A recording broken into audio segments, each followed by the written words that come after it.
Orang imbah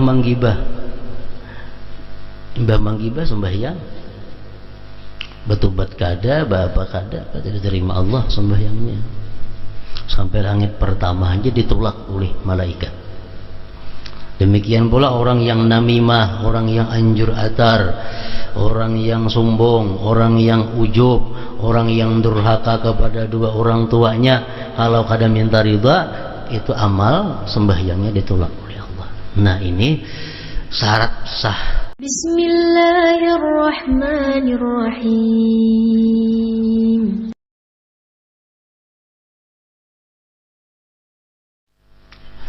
Nah, jadi sembahyang merupakan sesuatu yang paling penting sesudah syahadatain, sesudah dua kalimat syahadat. Ini pembahasan mengenai sembahyang ini mesti rinci, mesti panjang lebar, dipahami bujur-bujur tentang syarat-syaratnya sah sembahyang, syarat-syarat sembahyang itu bisa diterima Allah, mesti kita dalami. Karena sembahyang ini adalah utama. Awal-awal yang dihisab Allah pada hari kiamat, yang dikontrol amal kita, ibadah sembahyang. Sebelum Allah menghitung puasa, zakat, yang lain-lainnya, yang pertama dilihat adalah salatihi, sembahyangnya seorang hamba itu. Bila sembahyangnya bagus, yang lain itu menggiring menjadi bagus. Jadi sembahyang yang pertama dahulu syarat sahnya. Ini tahu semuaan sudah kita. Syarat sah sembahyang. Arti syarat sah itu sebuting aja kada sah sembahyang. Bila kada sah sembahyang itu tanggung jawabnya kada beres. Kalau sembahyang ini sah, tanggung jawab kita sudah beres. Berpahala kada berpahala itu lain kisahnya. Kita dituntut oleh Tuhan, dituntut oleh agama sembahyang. Artinya sembahyang yang sah. Kalau sembahyang kita sah, kita sudah melepaskan tanggung jawab. Berpahalakah, kadakah itu urusan lain lagi. Nah, jadi syarat sah sembahyang yang perlu diketahui. Pertama, ujar ulama fikih, ini bagian ulama fikih, syarat sah sembahyang ini suci dari najis. Tempat, pakaian, badan. Tempat, pakaian, badan mesti suci daripada najis. Suci daripada hadas, baik hadas kecil atau hadas besar. Itu syarat sah. Ketiga, menutup aurat. Menutup aurat. Aurat ini sedikit saja kita buka, kada sah sembahyang. Misal rambut bini-bini sabila saja ada kelihatan, kada sah sembahyang. Karena rambut itu bagian daripada aurat. Jadi bini-bini perlu hati-hati rambut. Biasanya rambut itu nang masalah. Karena itu syarat sah mesti tertutup aurat. Keempat, masuk waktu. Masuk waktu. Sembahyang di luar waktu, kalau sebelumnya kada sah, kalau sesudahnya sah aja. Nah. Jadi sembahyang masuk waktu, belum waktu sembahyang kada sah. Kalau sudah limpah waktu sembahyang sah aja itu qadaan jadinya.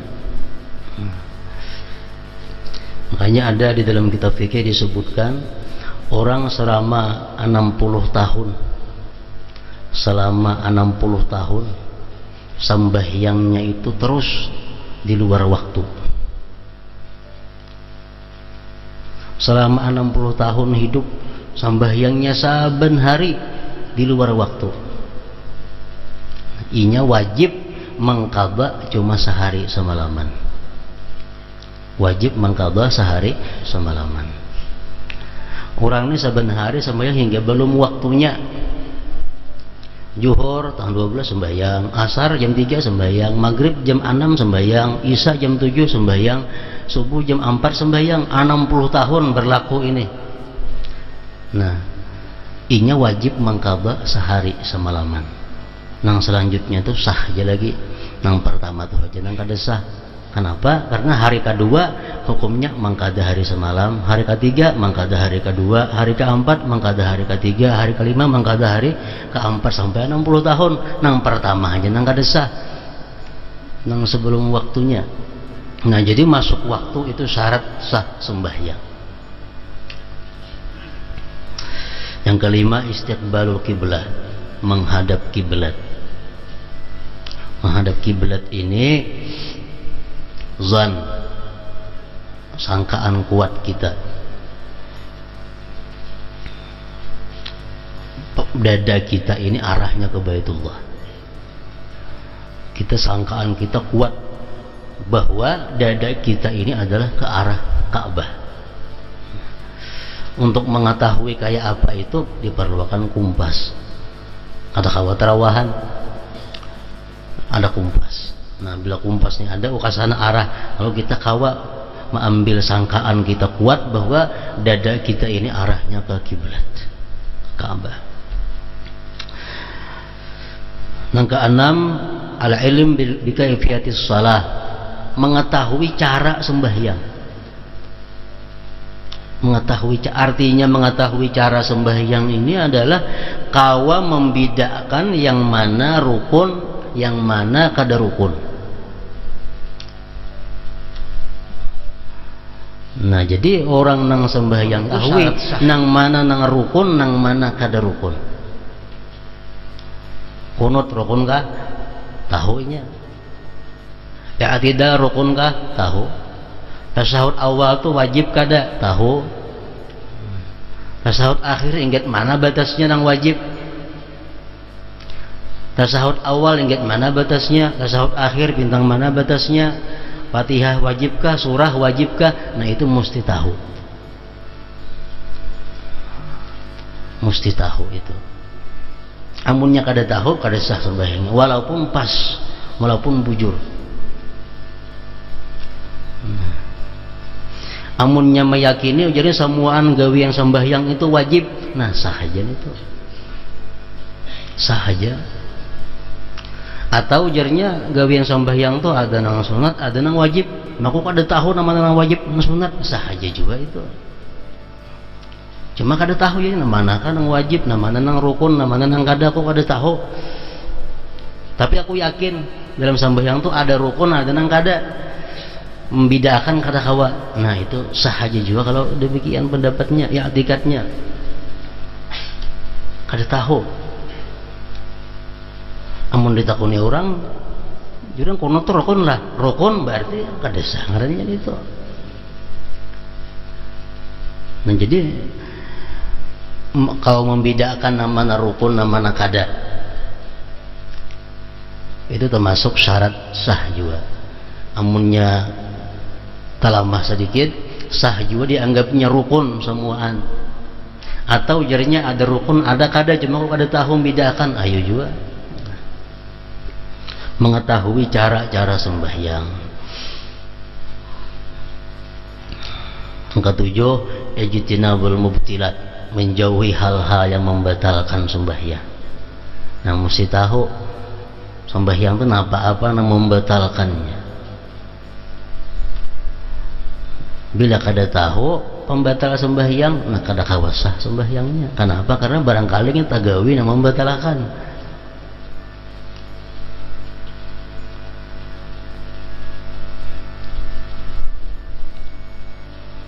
Menaguk liur sembahyang, merasa ada kopi susu ada, batal sembahyangnya. Rasa manis lamak ada, itu batal sembahyang. Nah, jadi mengetahui hal-hal yang membatalkan sembahyang dan menjauhinya termasuk syarat sah sembahyang. Mun kada tahu membatalkan apa-apa, kada tahu bah kada sah sudah sembahyangnya. Kemudian fi'lul arkan, melakukan rukun-rukun sembahyang. Nah, itu syarat sahnya sembahyang. Bila kita lakukan yang demikian tadi, sembahyang kita sah. Ibarat kita minjam baju lawan orang, baju sudah kita bulikakan. Itu pengertian sah. Kita injam piring lawan orang, kita bulikakan piringnya, nah itu sah sudah ngarannya. Kita sudah lepas tanggungan. Masalah ampun piringnya dibulikakan itu sarik atau suka itu lain kisahnya. Piring sudah kita bulikakan. Nah, sembahyang sudah kita gawe. Jadi jar Imam Fakhrul Razi mengatakan orang yang sembahyangnya itu bagus, sembahyangnya dengan adab, sembahyangnya dengan khusyuk, laksana orang yang minjam baju. Minjam baju dipakai, untung makai, ditapasakan, dilipatakan, digusuk, diharumi. Nah, suka ada orangnya suka mat baju bersih pada asal. Amun kita minjam baju lawan orang dipakai, ditapasakan kada, bajunya berigat-rigat, batimbay pulang mau unjuk kayak apa gara-gara ampun baju. Nah kayak itulah sembahyang contohnya. Nah, tapi sudah dibulikakannya, batimbay kan sudah dibulikakannya, sudah lapas tanggung jawabnya, kewajibannya sudah gugur. Artinya masalah ampun baju itu kadang-kadang menjami lagi itu lain kisahnya. Nah, syarat sah sembahyang. Nah kemudian sesudah syarat sah itu kita ketahui, nang kadang-kala pentingnya lagi adalah syaratul kabul, syarat diterima sembahyang. Syarat diterima sembahyang ini ada sifatnya dilakukan sebelum sembahyang, ada dilakukan parahatan sembahyang. Ini supaya diterima sembahyang. Supaya sembahyang kita ini diterima, ada hal-hal yang kita lakukan sebelum sembahyang, ada yang parahatan sembahyang. Nang sebelum sembahyang napa? Pertama tobat. Tobat. Tobat daripada dosa-dosa nang mengakibatkan sembahyang kita itu kada diterima Allah Ta'ala. Di dalam hadis beberapa macam banyak dosa-dosa yang bila kita lakukan itu kita kada tobat, sembahyang kita kada diterima Allah. Walaupun sembahyangnya khusyuk, apalagi kada khusyuk akhirnya kada diterima. Ini sebelum sembahyang gawiannya tobat daripada dosa-dosa itu.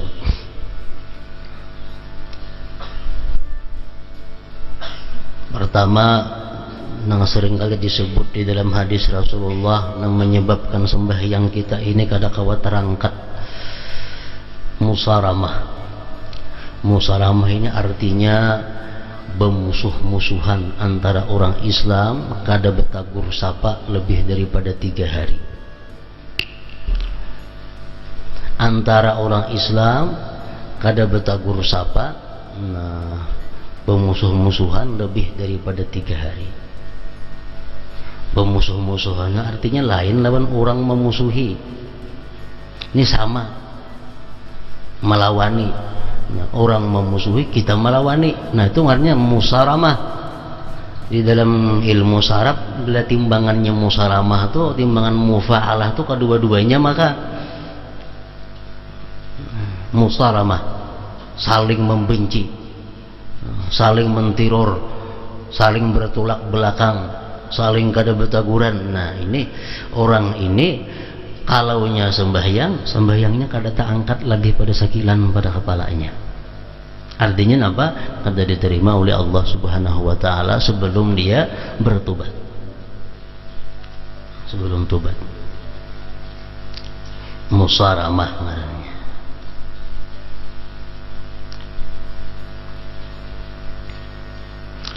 Yang kedua lagi, nang sembahyangnya kada diterima itu adalah imam nang makmumnya kada ketuju.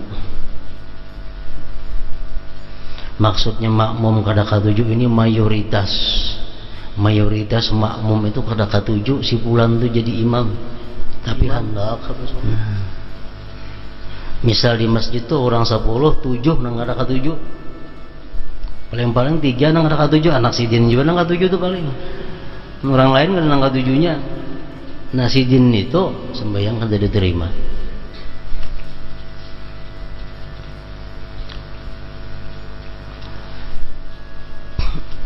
Dan lagi yang ketiga yang sering disebut di dalam hadis, perempuan yang tidak mendapat ridha suaminya. Bini-bini istri nang kada ridha, kada diridai oleh suaminya. Sebulan kada diridai, sebulan itu sembahyangnya prai. Arti prai kada dapat pahala dari Allah, kada diterima oleh Allah. Salasatun la tartafi'u salatuhum fawqa ra'sihi shibra rajulun amma qauman wa hum lahu karihun wa imra'atun batat wa zawjuha 'alaiha sakhit wa akhawani mutasarimani. Tiga macam perkara ini yang sembahyangnya kada tak angkat, sekilan aja kada, apalagi sampai ke hadirat Allah. Orang jadi imam, makmumnya tadi kada ketujuh, perempuan yang lakinya benci, dan dua saudara yang berbantah-bantahan. Jadi hendak sembahyang tobat dahulu. Amunnya ada bisi laki kawa dihubungi minta ridha lawan laki, amunnya bertengkar lawan saudara tadi bebantah-bantahan, amunnya orangnya ada di parak kawa didatangi, amunnya kada niat dalam hati sudah damai. Termasuk nang ditolak oleh Allah juga sembahyangnya, walaupun kayak apa sembahyangnya, adalah sahibul bid'ah.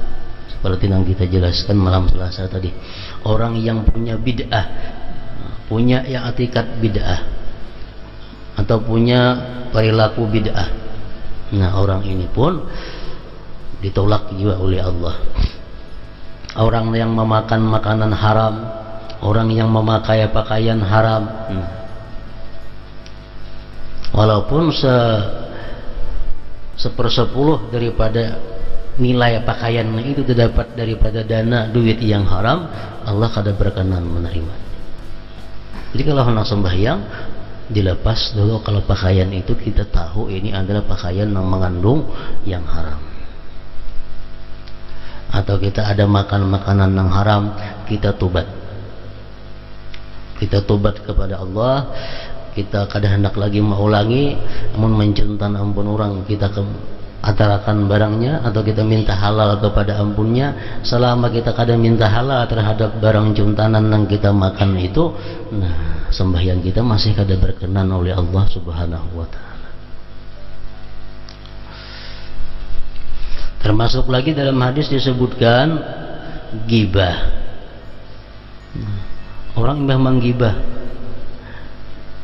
menggibah sembahyang, bertobat kada, bapa kada diterima Allah sembahyangnya. Sampai langit pertama aja ditolak oleh malaikat. Demikian pula orang yang namimah, orang yang anjur atar, orang yang sombong, orang yang ujub, orang yang durhaka kepada dua orang tuanya, kalau kada minta ridha, itu amal sembahyangnya ditolak oleh Allah. Nah ini syarat sah, dan banyak lagi menyebabkan amal ditolak oleh Allah. Pemimpin, pemerintah yang zalim terhadap rakyatnya, orang-orang yang khianat terhadap amanahnya, orang-orang yang datang kepada dukun dan membenarkan apa yang dikata dukun, 40 hari amalnya ditolak oleh Allah. Nah, jadi syaratul kabul, syarat agar amal ibadah khususnya sembahyang diterima oleh Allah ini, pertama adalah tobat. Makanya setiap sembahyang kita dianjurkan berwudu walaupun kada batal. Setiap hendak sembahyang dianjurkan berwudu walaupun kita kada batal, karena wudu itu adalah merupakan cerminan daripada tobat. Kita membasuh tangan, kita berharap lawan Tuhan diampuni dosa di tangan.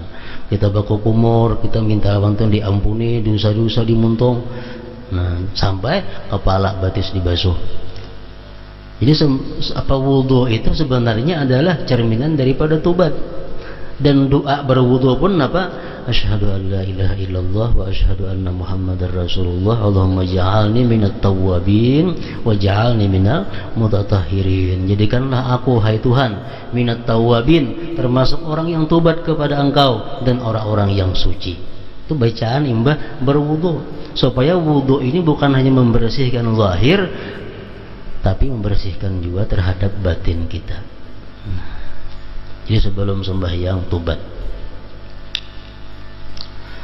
Yang kedua, sebelum sembahyang itu yang perlu lagi supaya diterima Tuhan sembahyang itu adalah ikhlas. Ikhlasnya andaknya sebelum sembahyang.